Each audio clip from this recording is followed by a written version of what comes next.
UGC के नई guideline के खिलाफ सुप्रीम कोर्ट ने रोक लगा दी है। कुछ घंटे पहले सुप्रीम कोर्ट ने कहा कि इस कानून के द्वारा भेदभाव बढ़ सकता था, जिसको लेकर पिछले 10 दिनों से तमाम जगह कई लोग, कई संगठन विरोध कर रहे थे। तो इस पूरे मामले पर हमने सुप्रीम कोर्ट के वरिष्ठ वकील बलराज मलिक से बात करने की कोशिश की। सबसे पहले सर, स्वागत है आपका। जिस तरह से यूजीसी के नई गाइडलाइन आई थी, उसको लेकर सुप्रीम कोर्ट ने रोक लगा दी है, क्या पहली प्रतिक्रिया है आपकी? रोक नहीं लगानी चाहिए थी, गलत हुआ है। आराम से अगली तारीख तक मौका देना चाहिए सबको, पूरी खुल के सुनने की बात थी ये। और कोर्ट की वजह से तो ये रेगुलेशन आए थे और पुराने रेगुलेशन को जिंदा किया गया है। जिन पुराने कानूनों को जिंदा किया है 2012 के रेगुलेशन को, उन्हीं की वजह से इस देश के जिंदा बच्चों को आत्महत्याएं करनी पड़ी। तो उनको जिंदा करने की बजाय इस पर थोड़ा सब्र से सुनना चाहिए था, इमीडिएट स्टे नहीं करना चाहिए था। और अगर कोई ज़्यादा भी आफत थी तो इंटरिम स्टे करना चाहिए था, मगर 1-2 तारीख से पहले नहीं। किसान कानून में तो ये जल्दबाजी और संवेदनशीलता नहीं दिखाई सुप्रीम कोर्ट ने। जब चोरी चकारी से कानून बनाया था पार्लियामेंट ने, जबकि सब जजों को पता था ये चोरी चकारी से बनाया हुआ कानून है, इसमें डिबेट नहीं हुई, इसमें सबकी भागीदारी नहीं हुई, तो उसमें तो कई तारीखों के बाद इंटरिम स्टे किया था। तो इसलिए देश को देखना होगा कोर्टें क्या कर रही हैं आप लोगों के लिए, कोर्टें किस तरह का न्याय प्रदान कर रही हैं। और 7 साल के जद्दोजहद के बाद बच्चों की माँओं की वजह से और कुछ भले जजों की वजह से जब नोटिस इस मामले में हुआ, और अब तो जस्टिस सूर्यकांत भी शामिल था इसमें, भाई रेगुलेशन नोटिफाई करो।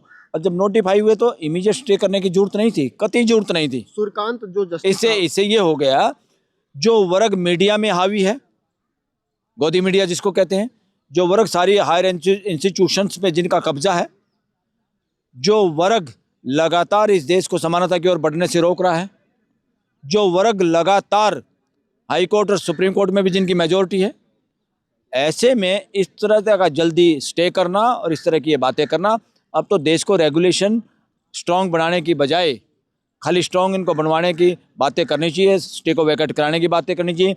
अब तो देश को सामने आ जाना चाहिए कि देश के अंदर हाई कोर्ट और सुप्रीम कोर्ट के अंदर जजों में रिप्रेजेंटेशन पूरे देश और समाज का होना चाहिए। ये नहीं चलेगा, ये चंद जातियों का सुप्रीम कोर्ट बनने से रोकना होगा। चंद जातियाँ कौन सी, आप अभी भी चेक करेंगे, अब ये खुल के बोलना होगा। ब्राह्मण, बनिया, कायस्थ, कितने % ये लोग समाज में हैं, ये देश की कितनी बड़ी ठेकेदारी इनके पास है, और लगातार ये रेशो बदल नहीं रहा। इतने दिन के बाद भी ये रेशो नहीं बदल रहा। इसका मतलब देश को कौन रोक रहा है आगे बढ़ने से? कौन देश में डिस्क्रिमिनेशन कर रहा है? क्या बुराई देश में चल रही? ये वर्णवादी और मनोवादी मानसिकता इस देश का बेड़ा कर दिया। इसके खात्मे के लिए देश को एकजुट हाथ मिला के आगे आना होगा। सुप्रीम कोर्ट के सीजेआई सूर्यकांत ने कहा कि इससे देश में नफरत बढ़ सकती है, अमेरिका जैसे भेदभाव हो सकते हैं, इसलिए इस पर रोक लगाना जरूरी था। अरे जस्टिस सूर्यकांत को ये कहना चाहिए था, ये नफरत को रोकेगा। वहाँ काले बच्चों को स्कूल में बाद में भी अलग बिठाया जाता था, ट्रेन में इकट्ठे नहीं बैठ सकते थे, बड़े बुरे कानून थे जो इस देश में आज के दिन भी हैं। उन्हीं को तो ख़त्म करना था। जस्टिस सूर्यकांत ने एकदम 180 डिग्री उल्टी बात करी है।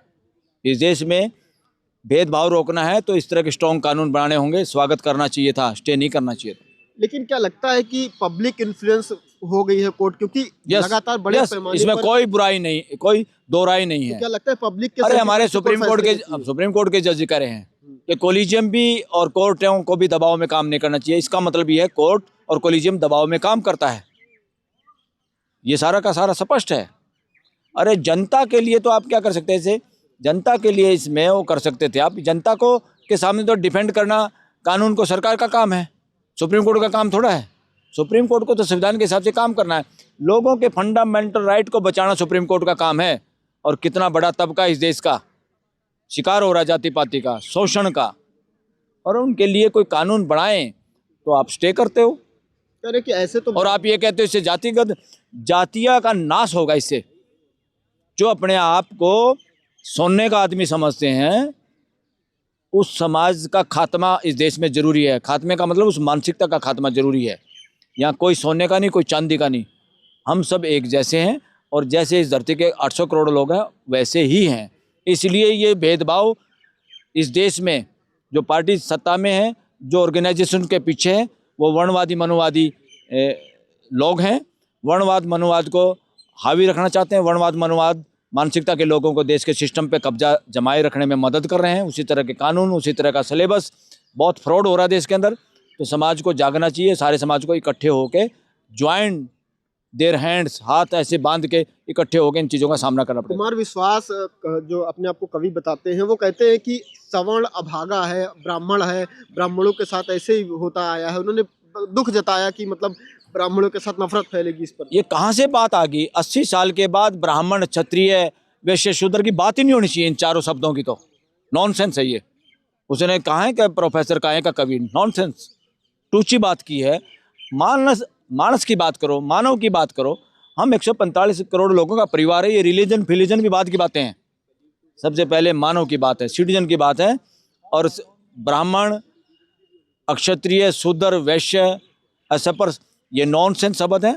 ये सारे आतंकवादी शब्द हैं जो दूसरों के साथ हमें भेदभाव करना सिखाते हैं, हमें दूसरों से अलग बनाते हैं। ये खतरनाक चीज़ है। एक चीज और, प्रधानमंत्री मोदी को लेकर कट्टर हिंदू की छवि बताई जाती है, हिंदू हृदय सम्राट बताते थे।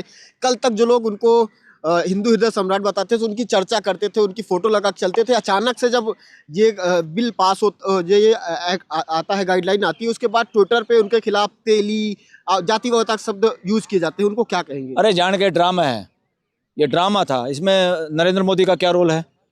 उसको जानबूझ के हाईलाइट, उसको हीरो बनाने के चक्कर में SC ST OBC का, SC ST OBC के लोगों को समझ जाना चाहिए, उसने कुछ नहीं किया आपके लिए। लोग तो यहाँ तक करे वो नकली OBC है, ये जग जाहिर है।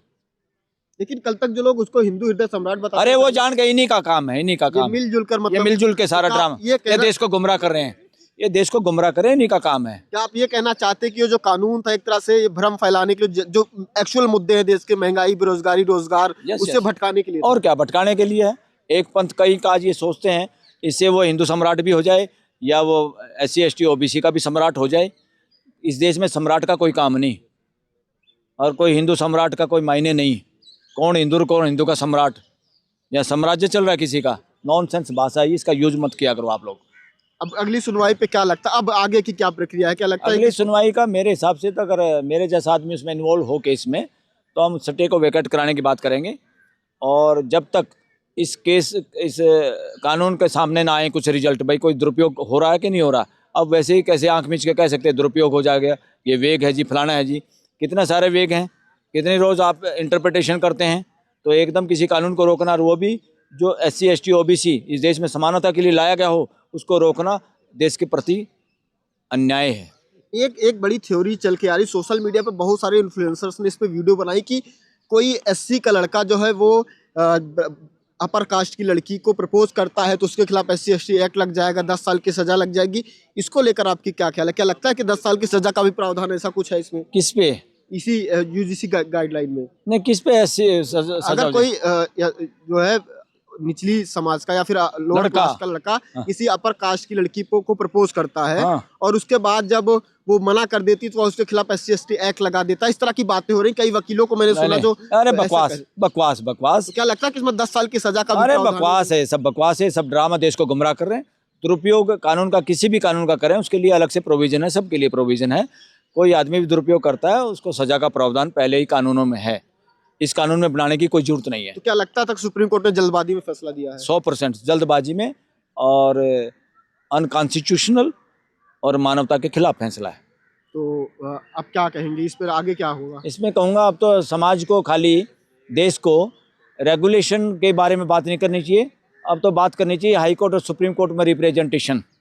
देश के हर समाज के तबके के लोग जज बने, कुछ जातियों का कब्जा ना हो हाई कोर्ट और सुप्रीम कोर्ट में, जिनकी वजह से इस देश का आज तक बेड़ा गर्क हुआ। अदरवाइज संविधान की व्यवस्था पूरी लागू हो जाती और देश में समानता होती, और ये जातिगत बातें बहुत भूतकाल की बातें हो जाती। बहुत बहुत धन्यवाद सर।